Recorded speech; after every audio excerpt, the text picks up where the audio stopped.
Tämä on hyvä sieni ja se on nuorena tämän näköinen. Se on kuin vasikan lihaa. Ja tällä on tommonen, näistä on mennyt näköjään rikki noista mun isommista. Mutta niin näissä on selkeä rengas, niin kuin sormus täällä jalan yläosassa.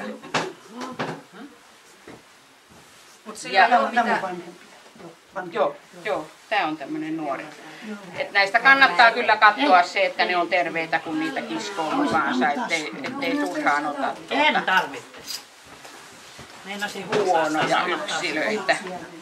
Ja tämän tuntomerkkeinä, tämän tuntomerkkeinä on tämä, että tämä on kehnä, niin sanotaan, että se on kehnää, kun tässä päällä on tämmöistä niin kuin hohtavaa vaaleita. Sitä sanotaan kehnäksi. Ja se nimi tulee siitä. Ja tämä on vähän tämmöinen uurteinen.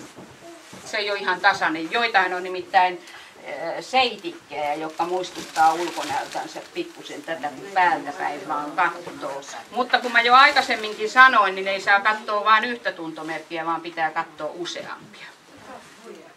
Täällä on ruskehtava toi heltasto tuolla alla. Että tämänkin oppii helposti. Kun nyt täällä ootte, niin katsotte. Ei teidän kannata ahnehtia monta asianta kerralla, vaan katsotte jokut, jotka teitä kiinnostaa ja tiedätte hyviksi sieniksi, niin katsokaa ne tarkemmin ja kysytte multa niihin tuntomerkkeihin.